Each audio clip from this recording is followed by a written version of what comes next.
Hey, my pals, can we get real for a second? Okay, you know me, I'm never anything but real with you.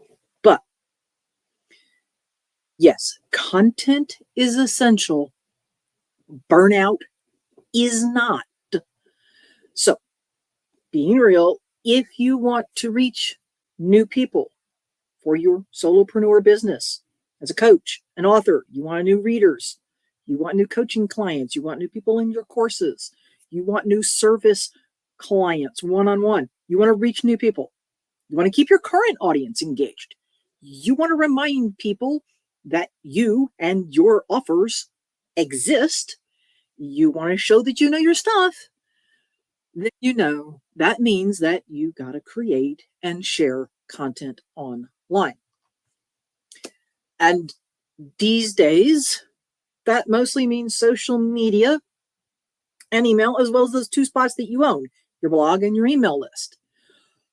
The problem for so many solopreneur pals like you, like me, is that we stress over all the possible types of content and all the platforms and all the posts. Do we need to be on Pinterest? How do we optimize Pinterest? Pinterest has changed. How often do we email our lists? How many emails are in a sales series? Ooh, that's a separate topic. I got opinions on that. We'll do that later. What about Facebook groups? I love my Facebook group, but how often do we actually post so that people actually chat? What's working on Instagram these days? Oh my God, am I actually thinking about Instagram? I'm thinking about Instagram. How many hashtags? Yes, there's research out there on that. Of course, there's. How long until SEO does its magic and anyone reads any of my blog posts? Reels. Oh my God, are you telling me I have to dance now? No, no, no, no. All of that leads to us getting on the hamster wheel. And that leads on a path straight to big time burnout. Then you're not reaching anybody and you're not talking to people and you're not serving the clients that you love. And oh my God, why are we doing this? And here's my other rant while I'm on my soapbox. Who the fudge is out there teaching solopreneurs that they got to do this? Cut that shit out. No, I'm calling BS on that. Creating mighty content should not be mighty exhausting. So, one of the ways that we can get off of the hamster wheel, I promise you, if you read my email today, I'd tell you a step on getting off of the hamster wheel, and that's finding a whole different set of hamster treats. I also promised you that I was going to show you how content repurposing is like chess and gardening. Stick with me, folks. The first step to sanity, less stress, besides getting off our soapbox and not ranting, is to have a purpose and a plan. Now, you should go back and watch the video from like a week ago, and probably the videos from earlier this year, because I want us to know what we're doing and where we're going. And this was made so abundantly clear to me today when, so membership tech therapy hangout, we have monthly open co-working. It's also, hey, if you got a question, come and bring me because I'm going to be in my Zoom room hanging out. Ask me anything. And so worked with a lovely pal and client. And a lot of what we were talking about was content planning and membership planning and repurposing. She has years and years and years worth of awesome, mighty content. Shout out to Claudette, the stepmom coach. And the smart way for her to continue running things is to have a plan. She has a plan. She has a purpose. She knows where she's going. And she's starting to much more smartly repurpose all of that mighty content. And not just a plan. I'm talking about like, okay, what topics are we talking about this month? Oh, we want to drive people into the membership. Cool. What are the topics we're going to talk about our membership? Back it all up. Back it up. Because then when you do that, it means that you can repurpose smarter as well. Reusing your existing content needs to be a key part of your plan. And most importantly, like I said, if we start planning, then we can finish before we start. If you plan to repurpose from the moment you create anything, oh my goodness, how much easier does that make things? So, surely Surely you've heard that, the saying, content is king, or apparently Bill Gates said it way back in 1996. But really, I think it maybe content is queen. Here's the chess tie-in. In chess, the queen is tops. She's the most powerful piece. She's the key to all strategy. And she does not move around willy-nilly all over the place. Heck, she hardly moves at all on the board. Chess players don't just move pieces on the board because they like the color black or that white square over there. My chess skills are rudimentary, but I know some key things. And they're not just moving to move. No, they have a plan. In fact, some of them study, and they creators like us shouldn't just be moving about willy-nilly and just throwing stuff online. I mean, sure, there's a little bit of that because, passion. Don't write about things you're not excited about and that you don't want to keep writing about. But if we don't have a plan and some strategy for our content and then promote it, well, that's kind of like when you just keep sacrificing pawns in chess left and right. Or it's like when you just keep planting nothing but bright, colorful annuals in your garden all year, and then they get trashed at the end of every season. All those bright petunias fade. Yes, stick with me. I'm mixing my metaphors, chess, gardening, and hamster wheels. Makes sense. If you plan to repurpose from the beginning, then repurposing doesn't have to be hard. Content creation doesn't have to be so hard. What if it was easy? So now we're going to move on to the gardening analogy. So, and I did a great video on this about how content marketing is like gardening, and I've got a blog post. You should watch that. If that was even better, I'd have the link out ready for you. That if you do all this work and you buy the plants every spring, and you plant and you water and you tend to them, and then maybe you prune them, and then you go and replant them all over again the next spring, and you have to do that all over again with all the begonias and the impatiens and the pansies and the marigolds and all that other stuff. Well, cool, but what if mostly you had things that just come up in your garden by themselves every year, and the roses and the lilacs that I'm waiting on outside my window, and all those things that make color happen, and daffodils and tulips and all those great things that make color? You didn't have to do the work. You planted them once, and they keep coming back. So that's kind of similar. How much of our content can we plant and have it keep coming back for us? How much of it could we go back and look at it and go, yep, that's still good. Let's reuse it. So yes, there's all that advice about social media and posting. And yes, you're probably going to be on more than one platform, but maybe we're not really needing to be on every platform multiple times per day. Like most research says, no, don't. And maybe it's multiple times per week, because good Lord, ain't nobody got time for being on there at every platform multiple times per day. Stop that. So when you feel the pressure coming on and you got the headache coming on, and you're like, I need a new puppy post. No. Guess what, folks? You could go back and look at things you've posted on social media even months ago and reuse them. If you're planning your content and you're not just throwing things out because it's National Taco Day. I mean, I love a taco, but that's only good once. If you're sharing content that's useful and it was a good tip for your audience in November, pretty good chance it's a good tip for your audience in April or in May.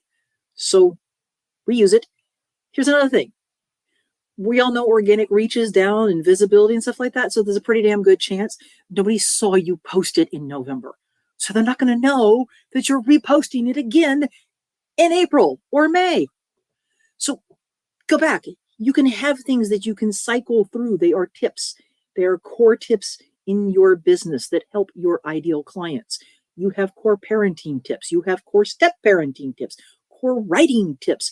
I talk about email all the time. A lot of those email tips haven't changed. I could tell you about how to write a good headline, and I could tell you in September. I could tell you again in January. I could tell you again in May. Because depending upon where you are in your business, you may not have been ready to hear me in September or January. that you're focused on email now, cool. The same with your audience. Either they didn't see it or they weren't ready to hear it from you when you shared it the first time. So why not share it again? Don't assume that those good posts, that mighty content that you created and shared way back when, isn't good enough to replant, reshare, prune it up, get it back out there. You may have different people to see it again. So don't assume also that just because somebody read your email, that they're going to read your social media post and they're going to see your video, or vice versa. No, not necessarily. Don't assume that everybody reads every email that you send. Boy, I wish you do, but I know you don't. And I wish you saw every social media post I made, but I know that ain't true either. So repurpose them, reshare them. You could even resend them as emails. Be easy on yourself. And as much as I may personally not care for podcasts or audio content, because I am partially deaf and have audio processing issues, that doesn't mean that a lot of people in my audience wouldn't prefer to maybe have some meaty content delivered via their ears. So it means I really need to explore that as an option, but I also need to make it easy. So, for example, when Claudette and I were talking earlier, she's got tons and tons and tons of episodes of podcasts. It's relatively easy to pull out snippets of that. And she's got that audio. That audio can then be used in other formats, other places, as social posts, as links to her free members and the paid members. If you do a talk on Zoom, it's going to provide you the audio track separate from the video track. There's audio. There are tools now that you can use so people can stream your audio like memberships. Hello Audio is one, or maybe that's your easy peasy podcast. It's just the audio from the videos that you're already doing. Do it once. Know that so I'm creating this as a video. This is a live video. However, some of what I'm talking about went out to you in an email. If I'm really smart, I'm going to take the video and put it in a blog post because I've got my notes and I can embed the video, which means I can pull the tips out from this and share them again as social media posts. So meeting your people where they are and knowing from the moment that you create a blog post or an email or a video that you're going to remix it like a DJ. You're going to remix it like, you got flowers that come up multiple times a year in your garden. That's mighty smart content. I've got an entire workshop about this coming up May 10th and 11th. There's the link. If you want to join me, join me. The way I work my trainings, there's the teaching part in part 1 of the workshop. And then day 2 is demos. And I don't want to call them hot seats. We'll call them mighty seats and feedback. And okay, let's actually walk through some examples of repurposing your content. So look, I know that I'm not always meeting all of my peeps where they are. If they want my video as audio or they don't want it on social media, or that's why I'm sending it to YouTube right now. Hey, YouTube peeps, if you're watching this on the replay, see, you don't have to be on Facebook. You can still see me. If you plan out your reusing and resharing when you create something in the first place, it's going to make things so much easier. If you have a plan that you're going to go back in time and pull out those emails, pull out those social media posts, and maybe you change a link. Maybe you don't need to change anything.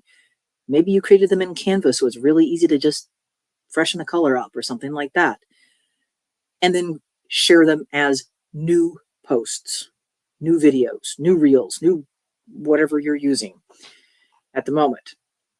The other thing is thinking about when you're doing this, where are you going? Where do you want your audience to go with you? What's your message? What are your offers? When you know that, and you know that you're going to repurpose your content from the moment that you create that email, that blog post, that social media post, you're making things evergreen. You're repurposing smartly. And that's really, that's all it is. That's repurposing. It's It's making sure that your garden of content has the stuff that's going to stand the test of time. It's got your big, tall evergreens. It's got your shrubs. It's got the cool things that bring out color, and that color is going to last and come back every year with so little effort. So little effort. And then you can throw in the things that are hot and poppy, like National Taco Day, National Puppy Day, National, May the 4th is coming up. May the 4th be with you. Pull that stuff in, but don't make that the basis of, oh my God, I got to do this every day. I got to do this every day. No, you don't. There are so many different ways that you can repurpose content. If you batch it and you do it to your strengths. If your strength is video, do that. Your strength is audio, do that. You write, awesome. The tech is out there to do this and to make it so much easier and so much more affordable to reshare social posts, to pull things directly from your blog. Do not let the tech be what stops you. In fact, use what you've got. Before you go off and you buy anything else, use the tools you already have. And if you want some help, well, you know who to ask if you want some techie advice. The whole big reason that Tech Therapy Hangout membership exists, so that you have a safe space to always ask. We can test it out together.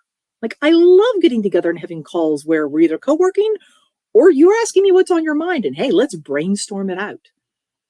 So here's a tip. We're going to start small with something a piece of content that I bet you regularly create.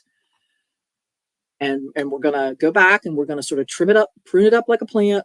We're going to get a little water and fertilization, and we're going to get it out there. So I want you, as a piece of homework, to go look through your emails. Any of the emails you've sent in the last 90 days, since January. If you want, go back longer if you don't send very often. Find any email that had a good tip in it. Perhaps a tip that's still evergreen. Tip that's good in January and in May. Awesome. So you take that tip. Now, if you want to make this really easy peasy, copy the whole email. If you want to make it slightly fresher and new, copy the paragraphs that were around that tip, the best bits, take out anything that was time sensitive, remove any personal stories where you're mentioning snowfall, or torrential rains, or anything else, or New Year's Day, anything else that isn't timely right now. Write a quick new personal intro, share that tip again. You could reuse the entire email or just one tip that you've done. If you've got other great content, you want to take it another step further. If you've done any video, any podcast, any social media posts, anything else in the last 90 days, and it ties into that tip that you shared way back when, put that in your email. And now you're getting some extra eyeballs and some extra love on content that you already created. The other thing is, hey, if you sit that tip out in an email, but you never shared it on social media, why not? Go do that now. Make an easy peasy graphic and share it to social media. Easy peasy. You can do this. You've got the content. Do not sit there creating all brand new content for the next few weeks, for the month of May. I'm going to challenge you in the month of May to be really good. We got Earth Day coming up this week. So recycling isn't just good for Mother Nature, it's good for your business. I'm probably going to take that tip and put that in a social media post. See, repurposing in action. Spend the month of May repurposing and using content that you already have. Don't go plant something new. Don't get on the hamster wheel. Get off the hamster wheel of content and use what you already have. If you want more tips about that, then you definitely want to join me May 10th and 11th. It's going to be 12 p.m. Eastern each day. And I'm going to drop a coupon code in the comments for this video that'll save you $30 on the workshop. You'll get the recordings. You may even get recordings to the last time that I did this workshop, because yes, I'm repurposing my workshop on repurposing. I walk my talk, peeps. All right, go out there and reuse the things you already have. Be smart, have a strategy, plan how you're going to reuse any emails, any blog posts, any social media, any videos that you were even thinking of creating or that you have created yet this year, and get more use from them. That's how you get off the hamster wheel and you have essential content without the burnout. All right. Bye, Maddie peeps. See you next week.